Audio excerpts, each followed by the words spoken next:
In a somewhat unusual turn of events, I remembered almost this entire episode. That's probably because it features a dinosaur, and I was a typical 11-year-old boy who loved dinosaurs.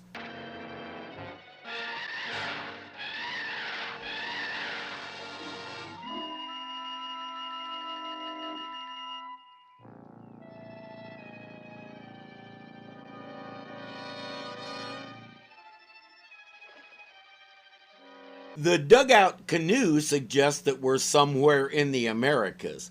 While some ancient Europeans did use them, they were a regular thing on this side of the Atlantic.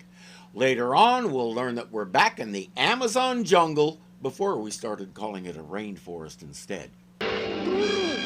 Turu! He come!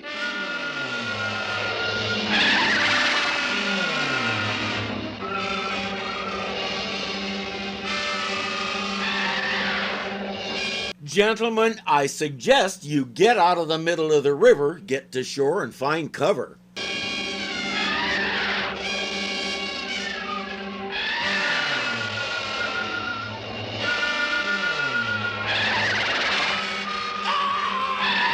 Never mind. A ways downstream, our heroes are on a quest. A Jonny quest, if you like. Any luck, Haji? Not yet, Johnny. Hey! You got a bite! Bring it in! Quick, Johnny, get the net. It feels like a big one. Get him in the net. Careful, Bandit, he looks mean. Jonny, the net?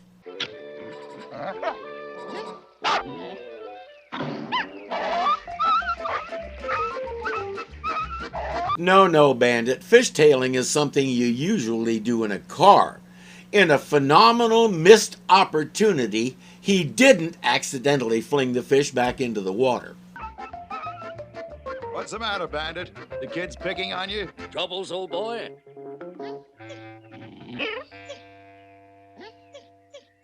Looks like one of his dog days. You expect a dog to have, what, parakeet days? They do have a reason for being in this area. Look here, Race. This sample proves it. There is trinoxite somewhere near here.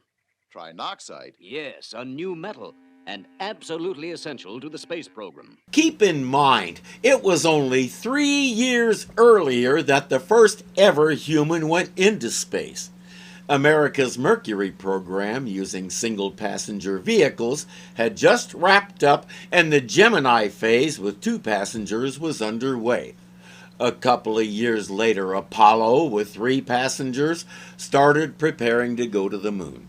But relatively speaking, that's a long way off yet. And I'm a little frustrated with Dr. Quest. He said this stuff is essential to the space program, but he didn't say why or what it does. Inquiring minds want to know. The boys just spotted the dugout drifting downriver with an unconscious person in it. Turn him over, Race. Okay. Why did you put him down face down anyway? I don't think he enjoys breathing sand. That's him. Who? One of the brothers who gave me the ore sample. Some first aid brings him around. All he can talk about is how a big Turu took his brother. Turu means bird. This Turu. This Turu. Me see. This Turu have skin. No feather.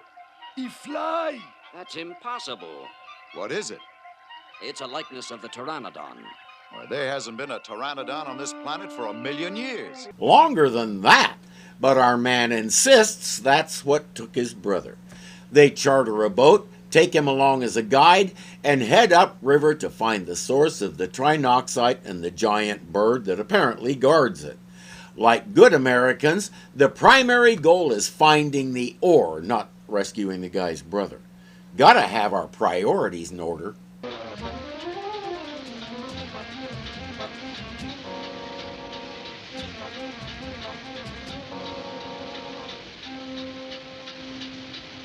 Look, Johnny, the river narrows. Hey, yeah. When Humphrey Bogart saw the name Amazon Queen, he immediately sued for copyright infringement.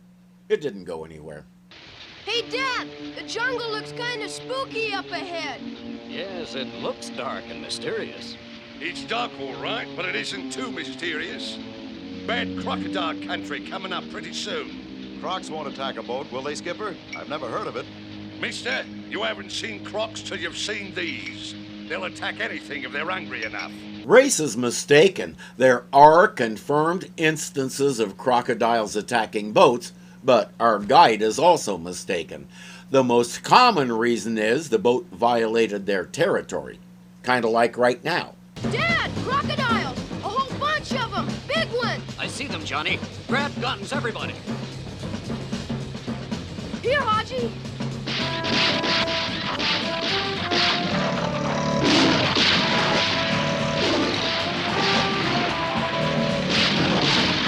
We won't actually see any crocodiles die, but the firing is enough to chase them away.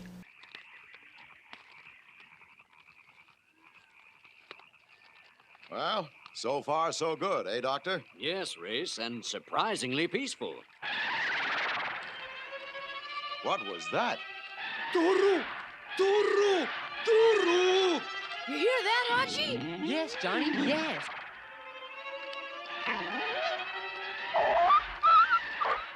Quick, douse the lights. Get that fire out. They're getting their first look at the Turu. Into the tents, everybody.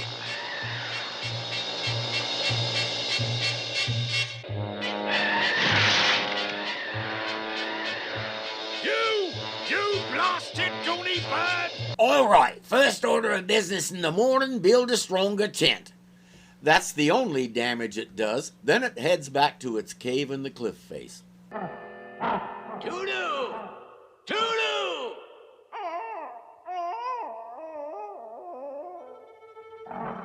That's it, Turu. Come on, good Turu. Don't feel badly because you failed. You will hunt the intruders tomorrow. Yes, it's a pet. So many questions. The existence of a live dinosaur here suggests a whole lineage of them has been living here for over 50 million years. Nobody detected them until this guy tamed one. So many questions. He has a special place for it to sleep, almost like crating a dog. Listen to me. Some of you have tried to escape. There is no escape from Turu or my plateau. As Turu captured you, so will he capture the intruders below. Meanwhile, you will continue your work. He's using them as slave labor to mine the trinoxite. How does he know what it is? Who is this guy? What do you think, Race? Well, there's no way up there except by helicopter. Or a rocket belt? Do you think that thing's up there? I think so. Wait, look. That's it. It can't be. It can't be, but it is. It's a man. A man and a pteranodon. Aha! White men. Look, Doctor. He's watching us, watching him, watching us. I was looking back to see if you were looking back to see if I was looking back to see. They want my precious metal. Kill Turu! Kill! It's not easy to evade this thing, but they make it back to camp. I know it's hard to believe, but it's a trained pteranodon. A pteranodon, eh? Not with all those teeth, it isn't. Pteranodons didn't have teeth. Pterodactyls did. They also lived in totally different time periods. Dr. Quest needs to pull out his dinosaur toys and refamiliarize himself with them. Trained to kill. But who trained it? I don't know, but he's got to be stopped, and now. I guess he gave up on us. How are you going to stop him? I don't know, but I've a hunch our source of trinoxite is up there, so we'll use rocket belts. And we'll take a bazooka. It's a good thing they anticipated needing one and brought it with. Most expeditions don't think of that.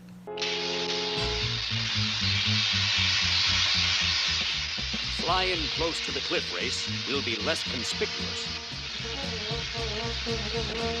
It's also a good thing they brought those along. The only question now is, why don't I have one? Uh-oh, he spotted us. Quick, Race, behind these boulders. This is a good time to use that bazooka, Race. Doctor, look out!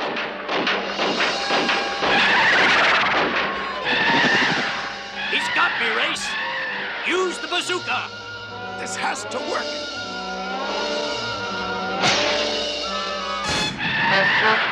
Oh, he dropped him. Use your rocket belt, Doctor. We learned something very important about Dr. Quest. He's one of the few people in the world who can take a rocket explosion to the face and walk away from it. Are you all right, Dad? I'm okay, thanks to Race. But it was a horrible experience. That thing gripped my arm like a giant vice. You think we ought to try it again, Doctor? We've got to, Race, but not until after dark. It'll be their luck that this thing can see in the dark like a cat, but it's all they have. I wonder if that thing can see in the dark. I hope not. Believe me, I've got a lot more respect for the prehistoric man.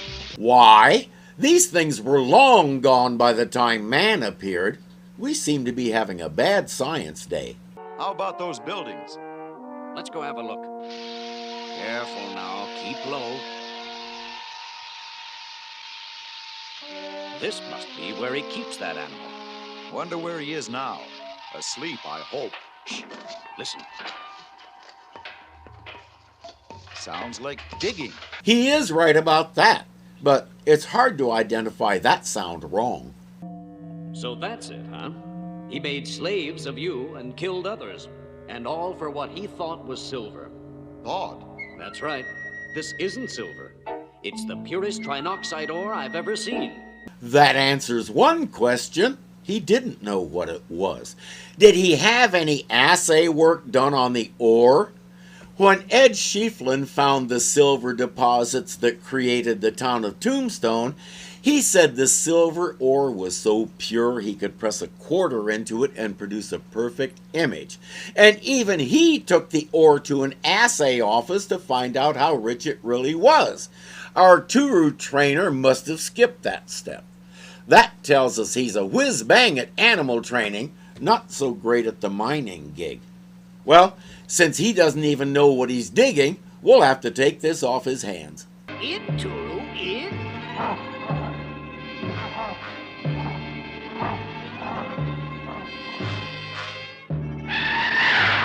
What's wrong, Turu? What do you see? Some of my workers out of the mine, eh? No, it's the white men. Now would be another excellent time to fire that bazooka. Confining the blast to that cave will intensify its effect on the Terra whatever. Missed it. Try it again. You hit him. Yes, but he's only hurt. Okay, on the ground his aim sucks, but at least he can hit it in the air. He's coming this way. Everybody, leap the deck. You crazy baboon! What? It's gathering nest material. Just be glad it doesn't think you look like a nice big twig. A few more direct hits and the monster is done for. You got him, Race. He's falling toward the tar pit. No! No, Turu! You can't die! No, Turu!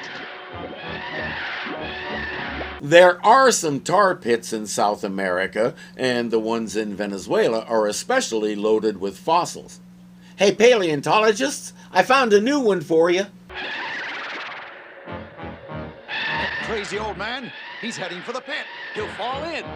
Wait. I will save you, Turu! Oh, no. Poor devil. In fact, I found two. One pterodactylus, one Homo dumbbellus. How did he think he was going to get it out of there? All those questions I have, Yeah, they'll remain unanswered considering we never even learned the gentleman's name. Let me have your flashlight. I want to signal the boat.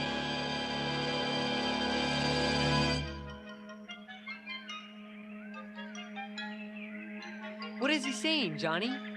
He wants to know if we're all right. I'll answer him, son. Johnny and Haji both know Morse code, but I think our captain has something specific he wants to say. What's the answer? Everything A-OK, but But what? the skipper is saying something about the bird and the boat.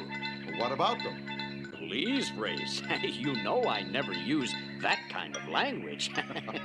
The workers are free to go home, though whoever claims that mine will probably hire them rather than enslaving them. When they got back, Dr. Quest was ready to wash the boys' mouths out with soap. The captain stepped up and confessed that it was he who sent that message, so they washed his mouth out with soap. Gotta stand by your principles.